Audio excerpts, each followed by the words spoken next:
টাইমে কল দিয়েছে, ম্যাম আজকে কি আপনি সন্ধ্যার দিকে আসবেন? তা আমি প্রতিদিন ওকে 4টা বাজে পড়াতে যাই, আজকে সন্ধ্যার দিকে আসবো। তো আমি ওকে জিজ্ঞাসা করলাম যে তুমি আজকে আমাকে সন্ধ্যার দিকে আসার জন্য বললে কেন? কারণ জি না ম্যাম, আজকে সন্ধ্যার দিকে আসলে একটু ভালো হয়, কারণ আজকে আমাদের বাসায় মেহমান আছে, তো তাই আপনি যদি সন্ধ্যার দিকে আসেন তো ওই জন্য ভালো হবে। তো আমি চিন্তা করলাম ঠিক আছে, আজকে সমস্যা নাই, যেহেতু বাসায় মেহমান আছে সবসময় তো এরকম হয় না, তো আজকে সন্ধ্যার পরে গিয়ে ওকে পরিয়ে আসবো। আমি এটা চিন্তা ভাবনা করে রাখছি। আমি বললাম আচ্ছা ঠিক আছে, তুমি রেডি থাকবে, আমি 6টার দিকে চলে আসবো। 6টা কি 6:30 বেজে যাবে, রাস্তায় যে জ্যাম, মানে চলাফেরা করতে তো এখন অনেক সমস্যা, 6:30 বেজে যাবে। তো আমি ওকে এটা বললাম, ও বললো আচ্ছা ঠিক আছে, আপনি 6:30টার দিকে ভিতরে চলে আসেন। তো আমি মানে ততক্ষণ পর্যন্ত আমি একটু রেস্ট নিলাম, যে এখন তো সময় পাচ্ছি, তো আমি কতক্ষণ রেস্ট নিই, আমি কতক্ষণ ঘুমাই, শরীরটাও ভালো লাগবে। তো আমি আমার নিজের মতো করে আমি আমার বাসায় সেই সময়টুকু আমি মানে শুয়ে বসে রেস্ট নিলাম। তো সন্ধ্যা হয়ে গেল, 6টা বেজে গেল, আমি উঠে ফ্রেশ ট্রেশ হয়ে ওর বাসার উদ্দেশ্যে, ওকে পড়ানোর উদ্দেশ্যে রওনা হলাম। গেলাম, যাওয়ার পরে আমি যখন কলিং বিল চাপ দিলাম, প্রতিদিন ওর মাই এসে গেট খুলে, আজকে দেখলাম ওই সরাসরি এসে গেটটা খুললো। তখন আমি জিজ্ঞাসা করলাম যে প্রতিদিন তো আমি ওর মার সাথে কথা বলে তারপরে ওর রুমে যাই, তো জিজ্ঞাসা করলাম যে আজকে তোমার আম্মু কোথায়? তা ও বলতেছে যে ম্যাম আজকে আম্মু এরা কেউ বাসায় নাই, আপনি আসেন। তো আমি বলছি বাসায় নাই, তুমি না বললে বাসায় মেহমান আসছে আজকে? হ্যাঁ আসছে, আম্মু ওদের সাথেই গেছে আর কি, চলে আসবে, এটা বললো। আচ্ছা ঠিক আছে, যাই হোক, ও দরজাটা নক করে দিয়ে আসলাম ভিতরে। কতক্ষণ পড়ানোর পরে ও আস্তে করে কি করলো, উঠে গিয়ে মানে ফার্স্ট টাইমে দরজাটা বন্ধ করে দিল। তখন আমি ওকে জিজ্ঞাসা করলাম দরজা কেন বন্ধ করলে? তা ম্যাম থাকুক না, কোনো সমস্যা নাই। তো আবারও সে বসলো, মানে ওর যে আমার নিজের ভিতরে কিন্তু ভয় আতঙ্ক কাজ করতেছে। তারপর আমি কিন্তু ওটা ওকে বলতেছি না, আর আমি আমার মতো করে ওকে পড়িয়ে যাচ্ছি। আসসালামু আলাইকুম, আমার নাম ইতি, দেশের বাড়ি দিনাজপুরে। আমি আজকে আপনাদের মাঝে নিয়ে আসছি আমার জীবনের কিছু গল্প, অবশ্যই ভিডিওটা সম্পূর্ণ দেখবেন। আমি প্রাইভেট ইউনিভার্সিটিতে পড়াশোনা করি, পড়াশোনার পাশাপাশি আমি মানে প্রাইভেটও পড়াতাম, মানে একটা ছাত্রকে ওর বাসায় গিয়ে, মানে আমার পড়াশোনার ফাঁকে ফাঁকে যে সময়টুকু মানে পেতাম আর কি, ওটা দিয়ে ধরেন আমার পড়াশোনার মানে খরচা চলতো, খরচা উঠে যেত। তো আমি যখন মানে প্রতিদিন ওর বাসায় গিয়ে আমার পড়াতে হতো। অবশ্য আমি আমার যখন কি আমি বিকাল 4টা থেকে ওকে মানে ওর বাসায় যেতাম, 1 ঘন্টা করে ওকে পড়ায় আসতাম।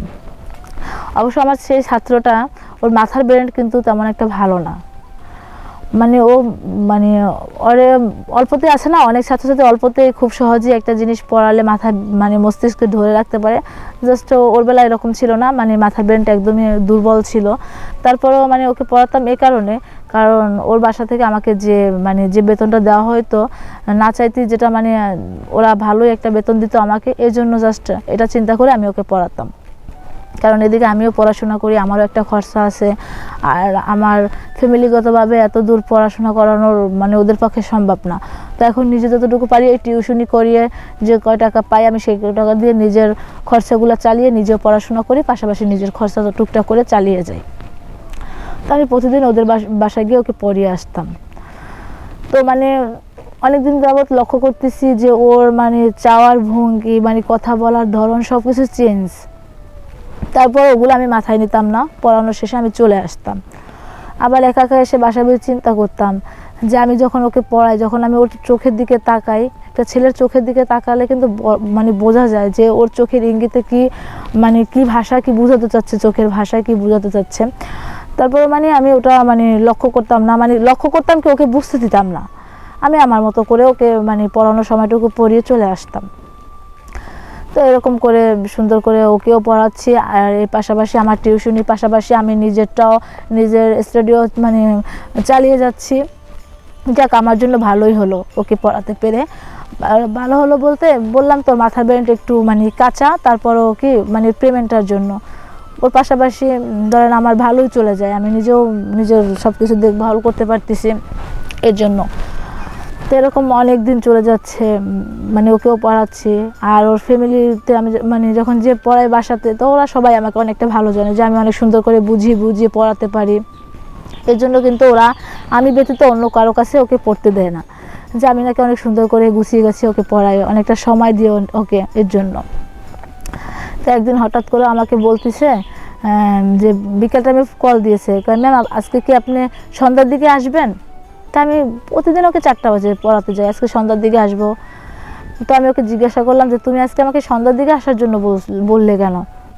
কারণ জিনা ম্যাম আজকে সন্ধ্যার দিকে আসলে একটু ভালো হয়, কারণ আজকে আমাদের বাসায় মেহমান আছে, তো তাই আপনি যদি সন্ধ্যার দিকে আসেন তো ওই জন্য ভালো হবে। তো আমি চিন্তা করলাম ঠিক আছে আজকে সমস্যা নাই, যেহেতু বাসায় মেহমান আছে সবসময় তো এরকম হয় না, তো আজকে সন্ধ্যার পরে গিয়ে ওকে পরিয়ে আসবো, আমি এটা চিন্তা ভাবনা করে রাখছি। আমি বললাম আচ্ছা ঠিক আছে তুমি রেডি থাকবে, আমি 6টার দিকে চলে আসবো। 6টা কি 6:30 বেজে যাবে, রাস্তায় যে জ্যাম, মানে চলাফেরা করতে তো এখন অনেক সমস্যা, 6:30 বেজে যাবে। তো আমি ওকে এটা বললাম, ও বললো আচ্ছা ঠিক আছে আপনি 6:30টার দিকে ভিতরে চলে আসেন।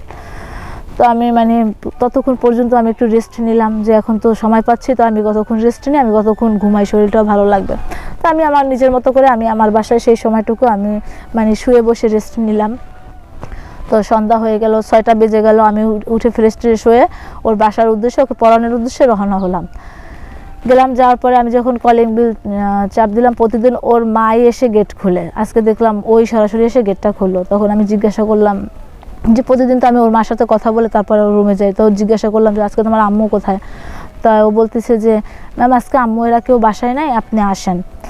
তো আমি বলছি বাসায় নাই, তুমি না বললে বাসায় মেহমান আসছে আজকে? হ্যাঁ আসছে, আম্মু ওদের সাথেই গেছে আর কি, চলে আসবে, এটা বললো। আচ্ছা ঠিক আছে, যাই হোক ও দরজাটা নক করে দিয়ে আসলাম ভিতরে। কতক্ষণ পড়ানোর পরে ও আস্তে করে কি করলো, উঠে গিয়ে মানে ফার্স্ট টাইমে দরজাটা বন্ধ করে দিল। তখন আমি ওকে জিজ্ঞাসা করলাম দরজা কেন বন্ধ করলে? তা ম্যাম থাকুক না, কোনো সমস্যা নাই। তো আবারও সে বসলো, মানে ওর যে আমার নিজের ভিতরে কিন্তু ভয় আতঙ্ক কাজ করতেছে, তারপর আমি কিন্তু ওরা ওকে বলতেছি না, আর আমি আমার মতো করে ওকে পড়িয়ে যাচ্ছি। তো কী করলো, হঠাৎ করে আবার উঠলো, উঠে দরজাটা বন্ধ করে মানে লাইটটা বন্ধ করে দিল। লাইটটা বন্ধ করে দেওয়ার পরে ও এক হাত দিয়ে আমার মুখ চেপে ধরে আমাকে বিছনার উপরে ফেলে দিল, খাটের উপরে ফেলে দিল। তখন মানে আমি মানে চিৎকার করবো তাও পারতেছি না, না কোনো কিছু, এরকম প্রায় আপনার 3-4 ঘন্টা হয়ে গেল। তারপরেও আমাকে ছেড়ে দিল, 3-4 ঘন্টা পরেও আমাকে ছেড়ে দিল। না আমি কাউকে কোনো কিছু বলতে পারছি, না আমি ওকে কিছু বলতে পারছি। তো এখন দেখেন ও মানে আমি ওকে প্রাইভেট পড়াইতাম, আমি ওর ম্যাডাম, এখন ও আমার সাথে এরকম একটা কাজ করে ফেলছে। এখন আমি কি করব আপনারা বলেন, এখন আমার কি করণীয়? আমি কি ওকে নিয়ে সামনের দিকে এগিয়ে যাব? আমি কি এই কথাটা কারো কাছে প্রকাশ করব, না না নিজের ভিতরে রেখে দেবো? আপনারাই বলেন যে আমি এখন আমার করণীয় কি? অবশ্যই আপনারা বলে যাবেন যে এখন আমি কি করতে পারি। সবাইকে ধন্যবাদ, সবাই ভালো থাকবেন, সুস্থ থাকবেন।